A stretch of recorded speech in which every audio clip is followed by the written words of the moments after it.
Hey, what's up guys? This is HCL and I just wanted to make a quick video covering some of the basic console commands that I think are the most useful for testing things in Left 4 Dead 2 in a low pressure environment, some very useful tools.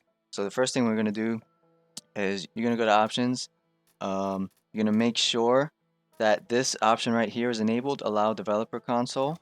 And you're going to press the tilde key by default, opens up the console, and you're going to type sv_cheats. It'll just show a suggestion automatically. It's set to 0, which means it's off. You want to set it to 1 to turn it on. All right, now we're going to use the console to load a local server.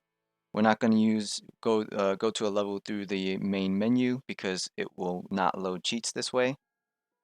So you're going to use the map command, and the game separates them by chapters and map numbers. So chapter 2, map 2 is what we're going to do for this example. This is Dark Carnival. This is the second level in Dark Carnival. So once the game loads, there are several commands you can take advantage of in order to really speed up your discovery process. If you're a speedrunner like me, this is very, very useful. If you just want to poke around and learn more about the game mechanics, this is really cool. If you just want to screw around, that's also very cool. So first thing you'll notice is that the game not randomly, the game automatically assigns you Nick. And if you're like me, you may not want to be Nick, so we can use a console command to switch to character. Type SB, survivor bot, underscore, take control, and then the name of the character you want to be. So you just switch, and there you go. I'm now Rochelle. And you can see I'm in third person. I'll go over this in another video to cover third person, but yeah, I do have a toggle for first and third. So bots tend to get in the way of testing certain things, so you may want to learn how to kick them. Well, that's pretty simple. Kick, and then their name. So kick Coach, kick Ellis, and kick Nick. You can also assign those to a single bind so that when you press that one bind, it will kick all of them at once. Alright, so now that we do that, we want to make sure that these guys can't kill us, right? So there are two options for that. You got Buddha. You can set that to 1. And what Buddha does is it allows you to take damage, but you don't die from damage. So this is very useful if you want to test certain scenarios where you would take damage, or you want to see how much damage you would take from a fall, but you don't want to die from it because it's inconvenient to have to, go back to where you were, and it's just a pain in the butt. So you can use this to prevent yourself from dying while still being able to test damage related things. If you don't want to take any damage or slowdown whatsoever, you can turn on God. So you set God to 1, and I can open this door, and this common will not be able to hit me at all. Can you guys hear me? She's kind of stuck in the bins there, but you can see she's swinging, can't do anything. If I turn God off, she starts being able to hit me, but she won't kill me. Once it gets to like 5 HP or so, it'll just set my HP back up to like 9. So a lot of testing involves playing around with the level and not being interrupted. So we don't want to be interrupted. That leads us to our next really useful command, director_stop. Now, anything that's already spawned will still be here. It doesn't get rid of them, so we have to get rid of them. That spitter spawned before I did the command, so yeah, I can get rid of that. And the boomer apparently did as well. So anything that's gone now is not going to be coming back.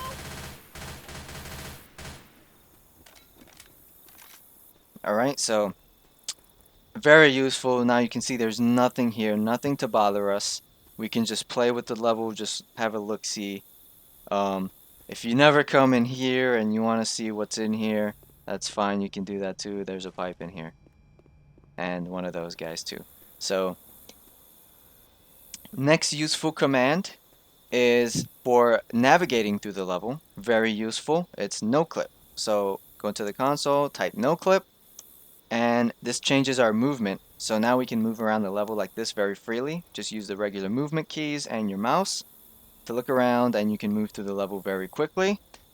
If you hold your crouch key, I'm sorry, not the crouch key, your Where's walk key, everyone? you can no clip around at a slower pace. To get out of no clip, you just simply type it again and you'll fall down wherever you are. I recommend setting this to a bind. I have mine set to equals because I have a button on my mouse that's set to that. So I can just use a button on my mouse to toggle it on and off at my leisure. It's definitely the most convenient way of doing it. All right. So next thing we're gonna look at is checking the collision in the level. We're going to see the blocking volumes. These are basically colliders that are intended to prevent the survivors from getting to places where they're not supposed to be. And it sort of works, it sort of doesn't. You can still kind of get around it in certain ways. I'll go over that in a different video, but for now, we just want to display them. So R underscore Anyone out draw there? clip brushes. If we set it to 1, we'll see like this wireframe of where they are. And it's kind of hard to gauge where they are. I mean, I don't know. This is not like a stereoscopic game, as far as I know. So we want to see them solid. So we set that to 2, and we can see that they're solid now. It's very easy to gauge the distance now. Um, just warning about this command, it does actually have a significant performance hit. So depending on your current computer hardware, this will negatively impact your frame rate quite a bit. They're color coded, so red means nothing can pass through. Purple means only infected Hello? can pass through, survivors cannot. And there's a much rarer kind that's blue that only survivors can pass through and infected cannot. That's not used very often. So if we have, let's just turn this off real quick. We have a hunter on the other side of this. He can jump this fence right over the top. But survivors, we can use no clip to test this. If I try to go through that purple collision, I'll just bump into it. I can, however, stand over the top of it. And this is useful for learning where potential skips may be lurking. If you're a speedrunner like me, you want to know where you can skip parts of the level. You can see what is possible by using this command. So, for Where's example, in this everyone? area, it's not really worth it to do in a speed run, but it is possible. You can do an item jump here and get over this fence, and now you're in this area. And technically, in this area, I mean, if you could get, you wouldn't even have to fall there. You would just get onto the roof, and from this roof, you can drop down into this area over here. So that just is just a quick example to show you how you can check for, what's in the realm of possibility. It's just a much more convenient and quick way to do testing. All right, so we're going to turn that off, get rid of that performance hit. And the last thing that I want to go over is being able to come back if you do die. So let's say you have a friend in this local server with you and you die from fall damage because you were no clipping around and you no clipped a lot. And I'm not dying here because I have Buddha turned on, but if you have Buddha off and you just no clipped and you did that, you would die. So I can't use it here because there's no one else in the game, but if there is, you can just use the respawn command and you'll appear instantly at the safe house. All right, so those are some of the most basic commands for moving around um, and checking collision, respawning, dealing with the director. Um, really quickly to wrap up this video, just a couple more useful commands. Going slow is not very conducive to testing unless you want to test something related to going slow. And spending time to heal yourself is just kind of a pain in the butt. So there's a much quicker way of doing this. We use the give command, and give, you can give yourself all kinds of Can you things. guys hear As me? you can see, there's a list here. It's not complete. There's only so much the screen will display, but we want to give health. That'll set our health back to 100.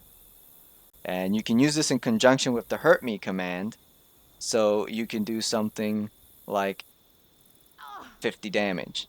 And now you'll be able to test what it's like to, if you died in the previous level and your friend completed the level, you'll respawn with 50 health. So now you can test what it will be like to start the level with 50 health and just, run through the level that way.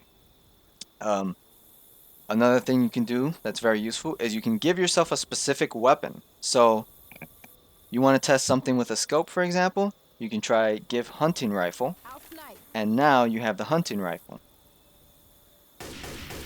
You can give yourself all kinds of weapons. If you want to test something with a Anyone grenade out launcher, you can there? give yourself a grenade launcher. And this works even on levels that don't have grenade launchers or super weapons. Um, Now, sometimes you just don't want to put up with reloading. You know you're going to reload through a normal game. But for testing purposes, you don't want to reload this grenade every single time. So we're going to give ourselves infinite ammo. SV underscore infinite ammo. It's currently set at 0. Set it to 1. And now we don't have to reload the grenades. We can just keep shooting it. And this is very useful for testing grenade jumps and the like. Alright, so give command, very, very useful. You can give yourself melee weapons and adrenaline and all kinds of Hello? cool stuff. So yeah, that's all I wanted to cover in this video.